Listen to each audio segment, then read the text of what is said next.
Son las 7:30 de la mañana en Bogotá, Quito y Lima. Nosotros continuamos en Directo América por France 24. Vamos con los titulares de la hora. Cierran las urnas en Bangladesh. Más de 128 millones de personas estaban llamadas a escoger entre más de 2.000 candidatos al Parlamento que compiten por traer estabilidad al país luego del levantamiento en 2024 que derrocó a la primera ministra Sheikh Hasina. Los ministros de defensa de la OTAN se reúnen hoy en Bruselas. Con optimismo, el secretario general de la alianza dijo que Estados Unidos está ejerciendo toda la presión sobre Rusia para que ponga fin a su guerra en Ucrania. Washington pidió más colaboración y menos dependencia. Turquía dice que Estados Unidos e Irán están mostrando flexibilidad sobre el acuerdo nuclear iraní y que Washington parece estar dispuesto a tolerar cierto enriquecimiento nuclear. Esto después de la reunión entre Donald Trump y Benjamin Netanyahu, sobre la cual Trump dijo que no se llegó a ningún acuerdo definitivo. En nuestra sección Directo París seguimos hablando de las repercusiones de los archivos Epstein en Francia y que enlodan a más personajes. Con nuestra periodista Erika Olavarría les contamos en minutos quiénes se vieron salpicados. Empezamos.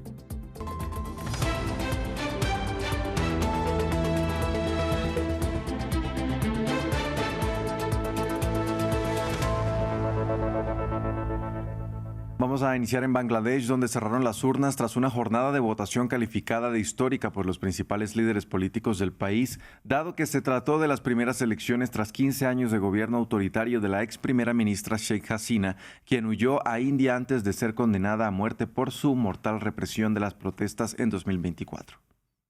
En Dhaka ya cerraron los puntos de votación después de acoger largas filas de espera. Este jueves, 127 millones de personas habían sido llamadas a las urnas en Bangladesh, que ha celebrado las primeras elecciones tras 15 años de comicios fraudulentos con la autoritaria Sheikh Hasina en el poder. Después de todo este tiempo, al fin votamos libremente. Es nuestro derecho como ciudadanos. No quiero nada en particular, solo paz.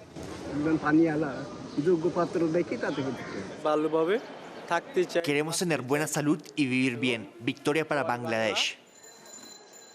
Los bangladesíes acudieron a votar un año y medio después de la fuga de Sheikh Hasina hacia la India. A mediados de 2024, antes de ser derrocada por los manifestantes, la primera ministra ordenó una violenta represión del movimiento estudiantil que causó la muerte de 1.400 personas, según Naciones Unidas. Como consecuencia, la mandataria fue condenada a muerte en ausencia por crímenes contra la humanidad. Desde entonces, su partido está vetado en el país, lo que ha desatado críticas a este proceso electoral por parte de sus partidarios. Las dos formaciones hasta ahora opositoras son las favoritas para las elecciones legislativas. Por un lado, el Partido Nacionalista de Bangladesh, de centro-derecha, y por otro, una coalición cercana a los hermanos musulmanes que propone aplicar una interpretación estricta del Corán en toda la sociedad. Los partidos políticos han firmado una carta de compromiso para aplicar medidas que refuercen la democracia en el país, que ha sido sometida a referendo en esta misma jornada electoral, marcada por un enorme despliegue de la fuerza pública. Los resultados definitivos de la votación se conocerán este viernes. Los ministros de Asuntos Exteriores de los países pertenecientes a la OTAN se reúnen hoy en Bruselas con el apoyo a Ucrania como tema central. El secretario general de esta alianza, Mark Rutte, dijo que Estados Unidos está ejerciendo total presión sobre Rusia para que ponga fin a su guerra en Ucrania. Estados Unidos lidera el esfuerzo de paz y solo hay un país, la nación más poderosa del mundo, que puede hacerlo bajo el liderazgo del presidente Trump, rompiendo el estancamiento con Putin y poniendo en marcha el proceso de paz. Así que realmente creo que Estados Unidos está haciendo exactamente lo que necesitamos en lo que respecta a Ucrania.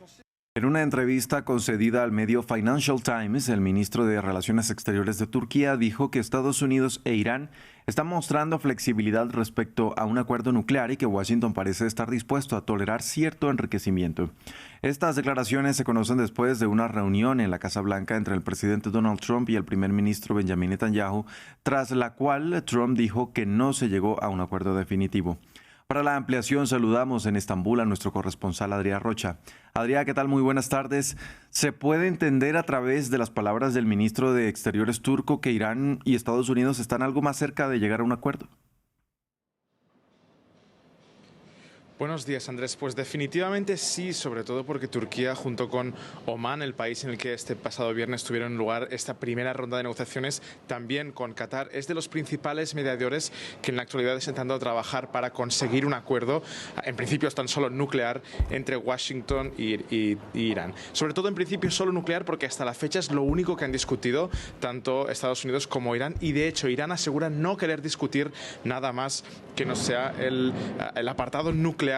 Recordemos que Estados Unidos también está intentando hablar en estas negociaciones sobre el programa de misiles balísticos de Irán y también el apoyo de Teherán de sus milicias afines en todo Oriente Próximo. Hakan Fidan, el ministro turco, ha asegurado hoy que aparte de esta supuesta buena voluntad que están demostrando los dos países para llegar a un acuerdo, Estados Unidos no debe bajo ningún concepto empezar a hablar en estas negociaciones sobre el programa de misiles balísticos de Irán, porque esto crearía una ruptura de las negociaciones que podría llevar a una intervención primero estadounidense en contra de Irán que lleve a una guerra regional en toda la región, algo que temen todos los países de Oriente Próximo. Fidan ha asegurado que mientras las negociaciones sean tan solo nucleares y los dos países siguen mostrando esta buena voluntad y estén dispuestos a hablar de un nivel de enriquecimiento más bajo que cero, que es actualmente lo que ha pedido Estados Unidos, el acuerdo sigue siendo posible. Recordemos que la semana pasada, durante esta ronda de negociaciones, Irán llegó a asegurar que está dispuesta a rebajar sus niveles de uranio enriquecido a un 60%, un nivel aún muy cercano al 90% necesario para desarrollar la bomba, pero que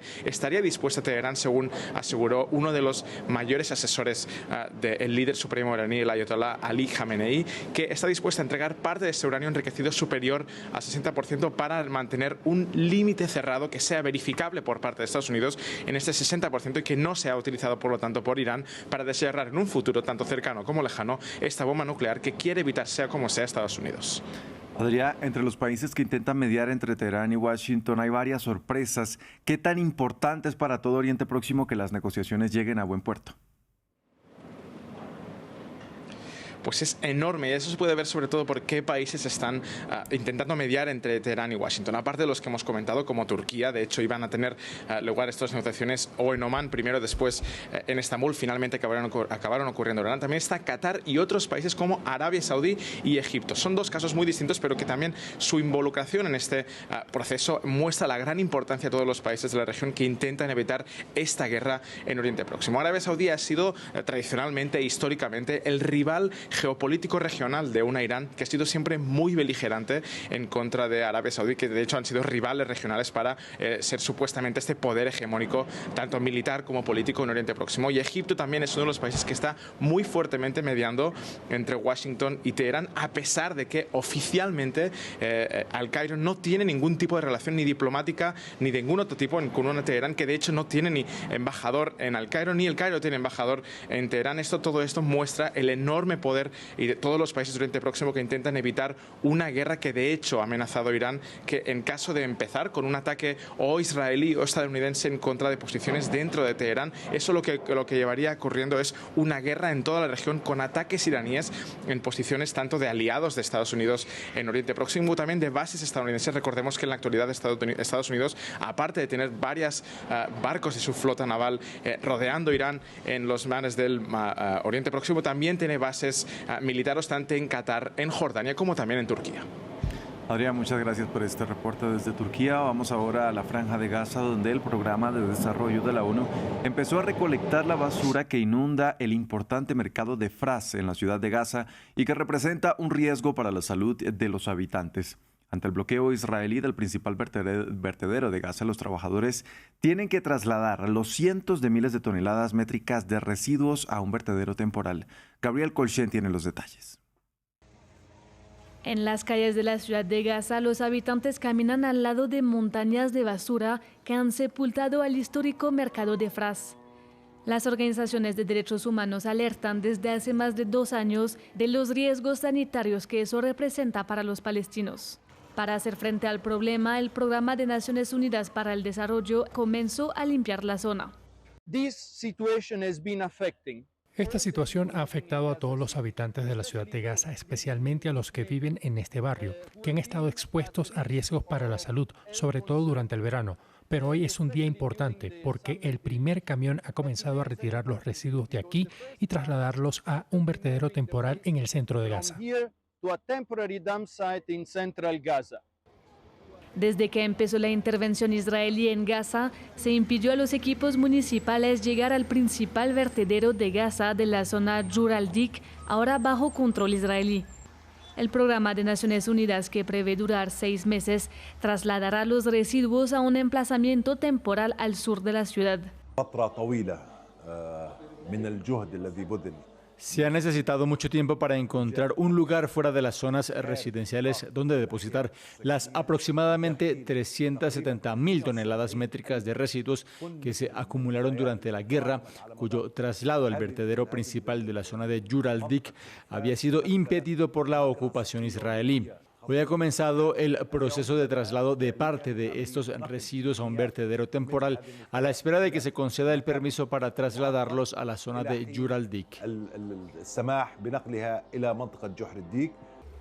Desde el inicio de la operación militar israelí en el enclave, el PNUD ha logrado recolectar más de 570.000 toneladas de residuos en toda Gaza. Sin embargo, la situación sigue siendo crítica, con los 2 principales vertederos de Gaza aún inaccesibles. En Estados Unidos, un acalorado cara a cara vivieron este miércoles los integrantes del Comité Judicial de la Cámara de Representantes y la fiscal general Pam Bondi, quien respondió a preguntas de los legisladores sobre el manejo de los archivos del caso Epstein por parte del Departamento de Justicia. Los demócratas la cuestionaron por la cantidad de información que su oficina ha censurado y ocultado y la señalaron de proteger a los poderosos. Todo mientras las víctimas del fallecido delincuente sexual se encontraban en la sala. Esta administración publicó más de 3 millones de páginas de documentos. Donald Trump firmó esa ley para liberarlos todos. Es el presidente más transparente en la historia del país. Este miércoles tuvo lugar en el Palacio de Miraflores el encuentro entre la presidenta encargada de Venezuela, Delcy Rodríguez, y el secretario de Energía estadounidense, Chris Wright. Se trata de la visita de mayor rango por parte de la Unión Americana al país caribeño desde la captura de Nicolás Maduro a inicios de año. Para el representante de Washington, el embargo a Caracas esencialmente terminó. Juan Pupiales nos amplía. Con este encuentro se busca revisar y articular una... La llegada de un alto funcionario de Estados Unidos, transmitida por la televisión estatal venezolana, es Chris Wright, secretario de Energía, la figura de mayor rango por parte de Washington en llegar al país suramericano desde el arresto del presidente Nicolás Maduro el 3 de enero. Wright fue recibido en el Palacio de Miraflores por la presidenta encargada, Delcy Rodríguez. La mandataria viene aplicando una serie de cambios, entre los que destaca impulsar una nueva ley de hidrocarburos que abre la puerta del crudo venezolano a las compañías privadas internacionales. Un cara a cara de balance positivo para Caracas y resaltando la importancia del diálogo. Que sean los canales adecuados y pertinentes para que los Estados Unidos de Norteamérica y Venezuela asuman con madurez, desde la divergencia histórica, asumamos con madurez cómo seguir avanzando. El secretario Wright habló de un embargo esencialmente terminado, pero no quiso poner fecha al levantamiento total de sanciones por parte de Estados Unidos. Es necesario aún reestructurar acuerdos que compensen a las compañías expropiadas en el pasado, dijo, pero habló de un panorama de cooperación. Creo que sabemos que si trabajamos juntos, el pueblo de Venezuela y el pueblo de Estados Unidos este año, podemos conseguir un incremento importante en la producción de petróleo, gas y electricidad. Venezuela alcanzó un mínimo histórico en 2020 de unos 360.000 barriles de petróleo producidos al día. En 2025 la cifra ascendió hasta los 1,2 millones, aún lejos de los 3 millones de inicios de siglo. Para esta eventual nueva etapa, el secretario Wright dejó claro que no ven como un problema los acuerdos firmados con compañías chinas, las cuales, según el alto funcionario, ya han comprado crudo venezolano ofrecido por la Unión Americana. James Van Der Beek, el actor adolescente que se convirtió en ídolo y saltó a la fama con la emotiva serie Dawson's Creek, falleció el miércoles a los 48 años. La estrella de televisión, que alcanzó el pico de su carrera durante inicios de los 2000, sufría de cáncer de colon. Repasamos su carrera en el siguiente informe. Para muchos, era el rostro de una generación. James Van Der Beek saltó al estrellato interpretando a Dawson Leary, el adolescente que descubría la vida, el amor y la amistad en la exitosa serie Dawson's Creek. Se emitió entre 1998 y 2003, allanándole el camino para actuar en la gran pantalla.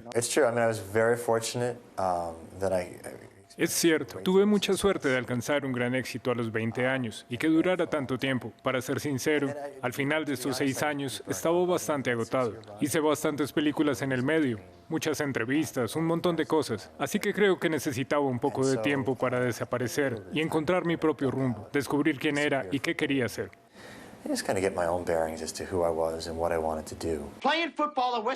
Van der Beek actuó en las películas Varsity Blues y Las reglas del juego, pero su papel como Dawson es el más recordado de su carrera. En 2024 reveló que le habían diagnosticado cáncer colorectal. La enfermedad le impidió participar en un evento benéfico de reencuentro de Dawson's Creek en septiembre de 2025. Según un anuncio en su página de Instagram, falleció pacíficamente el miércoles a los 48 años, dejando a su esposa y a sus 6 hijos. Vamos con nuestra sección Directo París. Y para conocer las noticias que marcan la agenda en Francia, conectamos a esta hora con nuestra periodista Erika Olavarría. Erika, ¿qué tal? Muy buenas tardes para usted. El nombre de un diplomático francés enredado en el caso Epstein remueve a la clase política de Francia. ¿De quién se trata? Sí, efectivamente, Andrés, se trata de Fabrice Hédin. Él trabajaba para el Quai d'Orsay, es decir, el Ministerio de Relaciones Exteriores de Francia, frente a la ONU, y también para la empresa de energía Engie.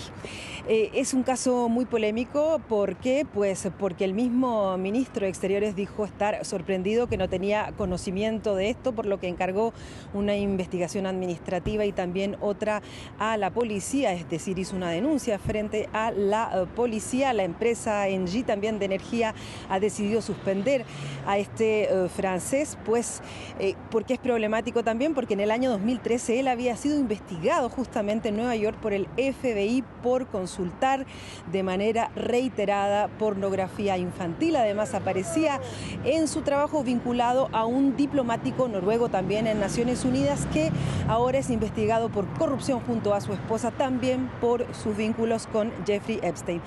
De hecho, Jeffrey Epstein lo menciona a él en 200 mensajes, y en uno de ellos le envía un artículo, un enlace de un artículo en que dice que el Ministerio de Exteriores francés ha tapado un escándalo de corrupción de pornografía de los diplomáticos franceses. Además, tienen vínculos económicos. Según estos mensajes, Epstein habría pagado un libro justamente del francés, de Fabrice Hédin, con el diplomático noruego sobre el conflicto en Medio Oriente, por lo que el vínculo no solamente entonces es a nivel de este caso de pedopornografía, sino que también económico. Y también este diplomático le habría pasado a Epstein documentos de Naciones Unidas, justamente a través de sus conversaciones, lo que se puede desprender de los mensajes que han sido consultados. El abogado de este diplomático dice que todas esas acusaciones son falsas y que de hecho la investigación del FBI no fue más allá. De hecho, hay un encargado permanente de Francia frente a Naciones Unidas que dice que ese caso existió. Él ya no está en el cargo, lo fue en la época en que estalló este escándalo. Él dice que efectivamente Hédin fue traído a Francia para ser tratado psicológicamente y legalmente, pero que como el FBI no siguió las investigaciones aquí en Francia, tampoco se siguió la investigación. Es un caso además que se suma, recordemos, al del exministro de Educación y Cultura, Jack Lang, vinculado por negocios y por también incluso favores de transporte y también la venta de un inmueble con el magnate que debió dejar su cargo el pasado sábado. Erika, polémica hay también por el nombramiento de Amélie de Montchalin, la ministra de Cuentas Públicas, que acaba de negociar el presupuesto a la cabeza del Tribunal de Cuentas. Uno de los contrapoderes en Francia. La oposición denuncia conflicto de intereses. ¿Por qué? Sí, la oposición denuncia conflicto de intereses, habla de la República de los Amigos, porque Amélie de Montchalin es una macronista de primer momento, muy cercana al presidente Emmanuel Macron, y porque el Tribunal de Cuentas es el encargado justamente de criticar el presupuesto que acaba de ser aprobado y que justamente fue llevado con mucho talento, hay que decirlo, por Amélie de Montchalin, la ministra de Cuentas Públicas, desde toda la oposición. La Francia Insumisa, Éric Coquerel, que además es el presidente de la Comisión de Finanzas de la Asamblea Nacional, dicen que le dice a Emmanuel Macron que reflexione y que retroceda en esta decisión, pues esto hace pensar que la institución será juez y parte en lo que es el control de las finanzas de Francia. También hubo un mensaje del líder de la extrema derecha, Jordan Bardella, en su red social, pero otro miembro del partido decía que es peligroso dejar las cuentas, el dinero de Francia en manos de los macronistas que han vaciado la caja, decía él, y también de la derecha. Ellos denuncian no solo eso, pues además hay que decir que el presidente del Banco Central francés, el gobernador, acaba de renunciar de manera inesperada y será también Emmanuel Macron quien tenga que nombrar a una persona en el cargo. Además, recordemos, el presidente del Consejo Constitucional también ha sido nombrado por Emmanuel Macron, es un cercano de él también, Richard Ferrand. Se dice que en el Banco Central Macron podría poner al administrador del Palacio del Elíseo, que también es un cercano. Entonces, en la derecha están denunciando, ¿no es cierto?, que el macronismo se está haciendo con todos los contrapoderes que existen en la República Francesa. Se rumorea que efectivamente el presidente está preparando el campo en vista de una eventual victoria de la extrema derecha en las presidenciales del 2027. Erika, muchas gracias por este reporte desde París. Nosotros pasamos ahora a nuestro reportaje del día. El 1 de enero de 2026, Bulgaria se convirtió en el 21º país en adoptar el euro como moneda oficial, tras cumplir los criterios de Maastricht y completar un proceso de integración a la eurozona. El cambio marca el final de una larga historia con el lev, moneda nacional desde 1881, cuya circulación concluyó el 31 de enero tras un mes de transición. Veamos. Enero de 2026. Un mes histórico para unos 6,4 millones de búlgaros. El único periodo en el que dos monedas coexisten, el lev búlgaro y el euro, antes de que el país adopte plenamente el euro como moneda de curso legal. Frente al Banco Nacional de Bulgaria, la gente hace fila, cambiando levas y comprando euros.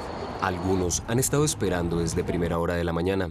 Me he dicho a mí mismo que debo tener paciencia, así que no me molesta la espera, estará bien. There are a lot of people in front of me and it's not moving at all. We travel quite a lot. My husband travels a lot, and just have one currency will be super helpful for him. El Estado balcánico es el 21º país en adoptar la moneda única europea entre los 27 Estados miembros y el único que utiliza el alfabeto cirílico. Para la ex viceprimera ministra María Gabriel, la nueva moneda es prueba de que el orgullo nacional y los valores europeos pueden prosperar juntos.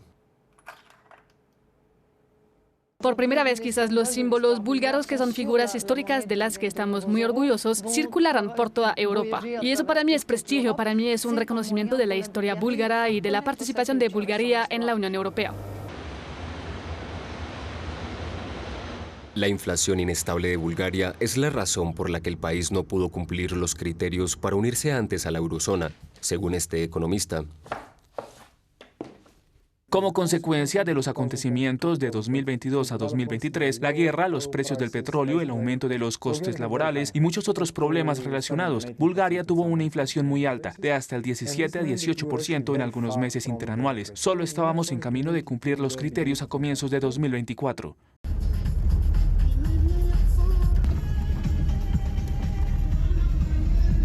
Sin embargo, Bulgaria sigue siendo el país más pobre de la Unión Europea. En 2024, casi el 22% de los búlgaros vivían por debajo de la línea de pobreza del país, de unos 380 euros mensuales. Para mucha gente, especialmente de pueblos pequeños y regiones pobres, lo que más importa son los precios de los productos básicos. La pensión de Trendafilka es de 640 levas o 320 euros. 2 o 3 meses antes de entrar en la eurozona, algunos precios subieron.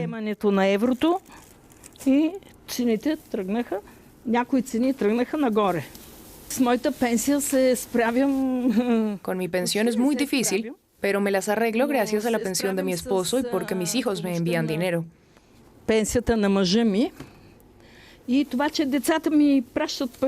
Algunos comerciantes aprovecharon la transición económica y la usaron como excusa para inflar los precios. Este no es el caso de Denitza, dueña de esta tienda de verduras, quien se ha enfrentado a muchos problemas prácticos. En este momento todas las tiendas, no solo yo, muchos otros comerciantes somos prácticamente casas de cambio gratuitas.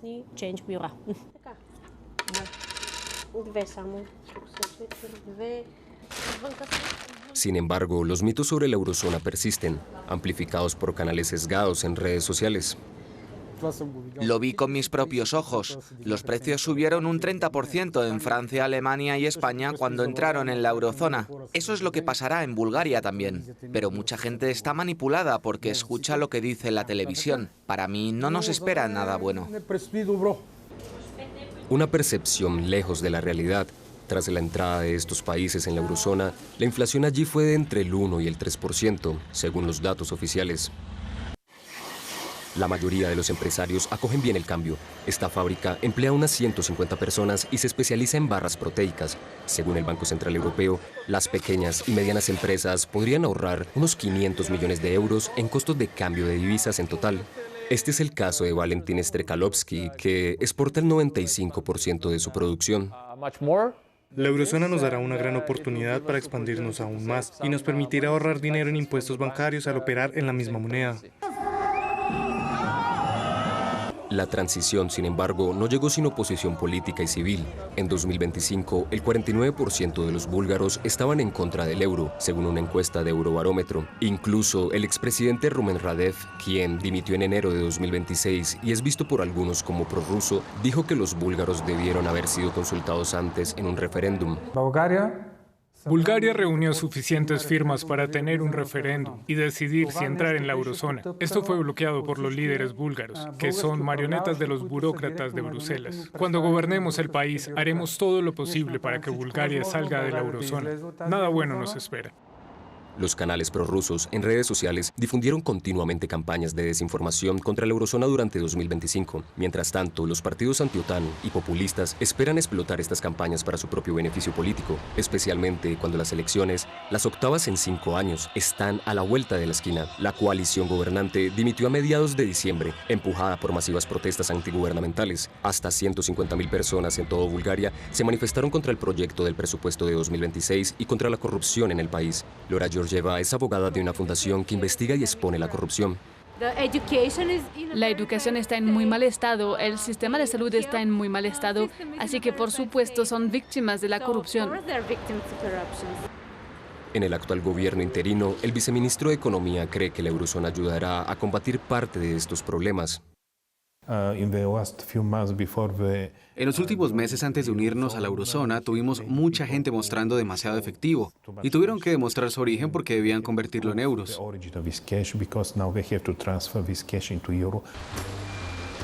Con la transición al euro, las promesas de mayor transparencia económica alimentan expectativas de cambio.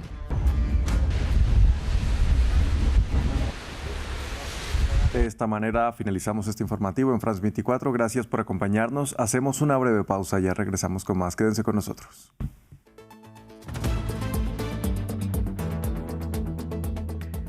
La historia de nuestro mundo está en constante cambio. El flujo de información es cada vez mayor. Estamos ahí con todos los temas. Nos comprometemos con la verificación, desde el terreno, en todas las circunstancias, para anticipar el futuro y entender el presente. Lo acompañamos 24 horas, 7 días a la semana. France 24, una mirada diferente a la actualidad. Liberté, égalité, actualité.